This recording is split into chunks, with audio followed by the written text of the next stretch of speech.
कांग्रेस नेता अभय सैनी को प्रदेश कांग्रेस कमेटी द्वारा दौसा लोकसभा संसदीय क्षेत्र के तहत दौसा विधानसभा का प्रभारी बनाया गया है। सैनी ने बताया कि वे लगातार इस लोकसभा क्षेत्र का दौरा कर रहे हैं। वहीं कांग्रेस के प्रत्याशी मुरारी लाल मीणा की स्थिति खासी मजबूत है। उन्होंने कहा कि पार्टी के वरिष्ठ नेताओं से मिलकर जिताने की रणनीति पर काम किया जा रहा है।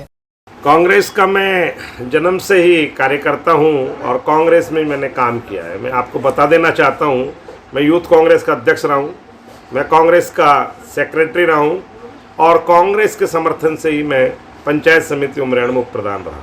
ये सही है कि बीच में मैंने एक विधानसभा का चुनाव लड़ा। अभी मुझे कांग्रेस के शीर्ष नेतृत्व आदरणीय डोटासरा जी के निर्देश पर दौसा विधानसभा में कार्य करने के लिए लगाया है और दौसा विधानसभा में मैं कांग्रेस जन के सभी लोगों से लगभग मुलाकात की है और कर लूँगा और मैं प्रयास करूँगा कि अधिकतम अपने प्रयासों से वहाँ के प्रत्याशी जो बहुत पॉपुलर हैं मुरारी लाल मीणा जी, उनको वहाँ मैं कितनी मदद कर सकता हूँ, कितने लोगों को जोड़ सकता हूँ, प्रयास करके उस सीट को सफलता की ओर ले जाऊँ। यही मेरा मुख्य कार्य रहे। दौसा में अवसर मिला हमें कल हम थाना गाजी विधानसभा में आदरणीय कांतिलाल जी के साथ वहाँ के प्रधान, वहाँ के ब्लॉक अध्यक्ष, वहाँ के सरपंच, वहाँ के गणमान्य लोग, सभी जाति और सभी धर्म के लोग, पार्टी के शीर्ष नेतृत्व के लोग थे, उन सब लोगों से मुलाकात की।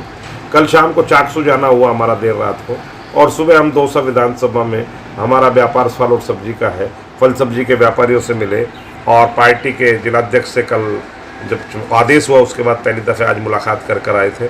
उसके बाद मैं बांदीकुई आया, बांदीकुई के इन लोगों से मुलाकात की और अभी मैं बांदीकुई में ही सब्जी मंडी में आपसे मेरी वार्तालाप हो रही है और संभवतः मैं रात्रि महुआ होता हुआ देर रात तक अलवर आऊँगा और कल से मैं रेगुलर दौसा रहूँगा, ऐसा मैंने सोच विचार बनाया है। आज खटाड़ा जी से मुलाकात हुई, मुरारी लाल जी से बात हुई और पार्टी के अन्य पदाधिकारियों से बात हुई। उम्मीद नहीं भरोसा है राजस्थान में दौसा विधानसभा सीट जो है वो कांग्रेस बहुत बड़ी बढ़त से चुनाव जीतेगी।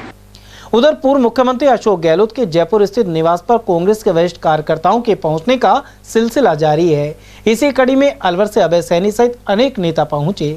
सैनी ने बताया कि उन्होंने अलवर सहित राजस्थान की कई लोकसभा क्षेत्रों के राजनीतिक हालात पर चर्चा की, साथ ही कांग्रेस के प्रत्याशियों को जिताने के लिए जुटने को कहा। उनका कहना था कि भाजपा के शासन को समाप्त करने के लिए कांग्रेस की जीत बेहद जरूरी है। वहीं देश में तानाशाही है और इसे समाप्त किए जाने की आवश्यकता है।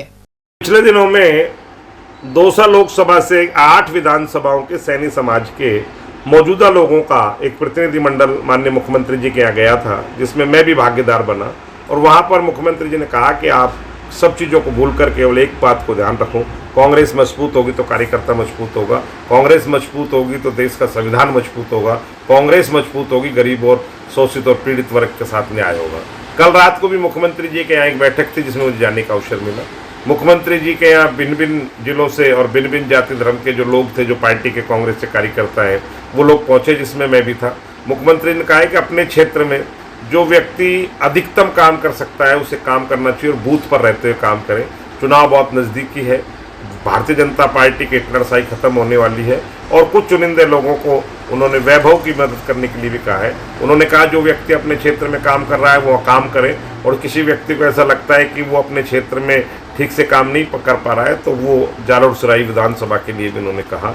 उम्मीद है कि बहुत कार्यकर्ता जालोर सिरोही विधानसभा में भी काम करने जाएंगे। हमें उन्हें निर्देशित किया उन्होंने कि जहां आप लोगों की ड्यूटी लगी है आप वहां काम करें और अपने प्रत्याशी के लिए भी काम। पीड़ित हैं लोग, अंदर से बहुत भारी परेशान हैं और उस परेशानी का एक ही रास्ता है कि लोग जब मतदान करने जाएंगे, जब हाथ के बटन को दबाएंगे, न्याय की आस रखेंगे, राहुल गांधी जी की तरफ देखते हुए मतदान करेंगे, संविधान को बचाएंगे। और आपके सामने जिस तरह का वातावरण भारतीय जनता पार्टी ने बना रखा है, भारतीय जनता पार्टी ने भ्रष्टाचार की फैक्ट्री खोल रही है। हमारे शीर्ष नेतृत्व आदरणीय राहुल गांधी जी ने जो कहा है वो बिल्कुल सत्यापित हो रहा है कि मोदी जी तो केवल और केवल भ्रष्टाचार की फ्रेंचाइज एजेंसी बांट रहे हैं। जो व्यक्ति गलत करता है उसे अपनी दुकान पर बैठा लेते हैं, फिर वो सही हो जाता है। भ्रष्टाचार बिल्कुल है, मैं मानता हूँ, हमारी पार्टी के लीडरों ने भी किया।